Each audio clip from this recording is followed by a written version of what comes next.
Hello friends, welcome to খেল দুনিয়া।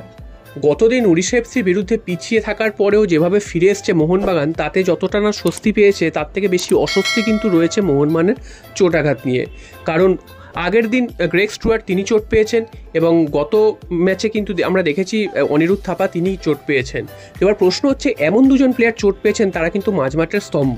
Greg স্টুয়ার্টকে নিয়ে আলাদা করে কিছু বলারই নেই এবং অনিরুদ্ধ থাপা তিনিও যথেষ্ট ভালো ফুটবল খেলছিলেন। তো সেইরকম দুজন গুরুত্বপূর্ণ প্লেয়ার চোট পেয়ে মাঠ থেকে বেরিয়ে গেছেন। এবার প্রশ্ন হচ্ছে, এই দুজন প্লেয়ার আদৌ কবে মাঠে ফিরবেন? কারণ আমরা দেখেছি যে মোহনবাগানের যদি কোনো প্লেয়ার চোটাঘাত পায় সেটা কিন্তু অনেক দিন দীর্ঘ হয়ে যায়, কারণ মোহনবাগানের যারা ফিটনেস ট্রেনাররা রয়েছে তারা কী কাজ করে সেটা কিন্তু বোঝা যায় না। তো যাই হোক, এই মুহূর্তে মোহনবাগানের জন্য একটা স্বস্তি যেটা কিনা এই মুহূর্তে ইন্টারন্যাশনাল ব্রেক চলছে, যার কারণে বেশ 2 সপ্তাহ মতন খেলা বন্ধ থাকবে। তো এইখানে চোটটা রিকভার করার একটা ভালো সুযোগ রয়েছে মোহনবাগানের প্লেয়ারদের সামনে। গ্রেগ স্টুয়ার্ট তিনি স্কটল্যান্ডে ফিরে গিয়ে ট্রিটমেন্ট করাবেন এরকম একটা শোনা যাচ্ছিল, যদিও তিনি গেছেন কি যাননি সেটা জানা যাচ্ছে না।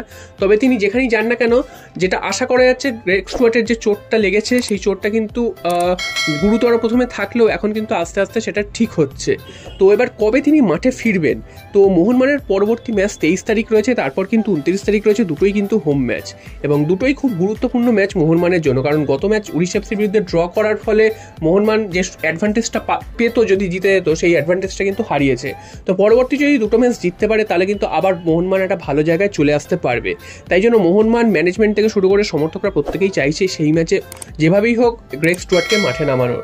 তো সবাই চাইলেই যে তিনি নামতে পারবেন তেমনটা তো নয়, বা জোর করে নামিয়ে দিলেও যে ভালো হবে তেমনটাও নয়। তো তিনি পুরো সুস্থ হয়ে ফিট হয়ে মাঠে নামবে, সেটাই কিন্তু কাম্য। তো যেটা জানা যাচ্ছে, মলিনা তিনি কিন্তু যেটা জানাচ্ছেন, যেটা আগামী 23 তারিখের ম্যাচে গ্রেগ স্টুয়ার্টকে হয়তো আমরা মাঠে দেখতে পেতে পারি, এবং সেটা যদি তিনি প্রথম একাদশে নাও থাকেন সেক্ষেত্রে সাবস্টিটিউশন হিসেবে পরের দিকে নামতে হয়তো তিনি পারেন, তবে তার একটা থাকার সম্ভাবনা রয়েছে। এবং যদি শেষ পর্যন্ত তিনি যদি ফিট না হয়ে উঠতে পারেন তাহলে তো কোনো কথাই নেই, তাহলে পরবর্তী ম্যাচে তাকে হয়তো আমরা দেখতে পেতে পারি। তবে যেহেতু মলিনা এরকম একটা জানিয়েছেন, তো সেই দিক থেকে মনে করা হচ্ছে যে আগামী 23 তারিখের ম্যাচে আমরা কিন্তু তাকে মাঠে দেখতে পারি। এবার অনিরুদ্ধ থাপা তিনি কবে মাঠে ফিরতে পারবেন? তো অনিরুদ্ধ থাপা অলরেডি তিনি ন্যাশনাল ক্যাম্প থেকেও ছিটকে গেছেন। আগামী 19 তারিখ মালয়েশিয়ার বিরুদ্ধে যে ভারতের ম্যাচ রয়েছে সেই ম্যাচের স্কোয়াডে তিনি প্রথমে ছিলেন। এই চোটটা পাওয়ার পর তিনি ন্যাশনাল ক্যাম্পের স্কোয়াড থেকেও ছিটকে গেছেন।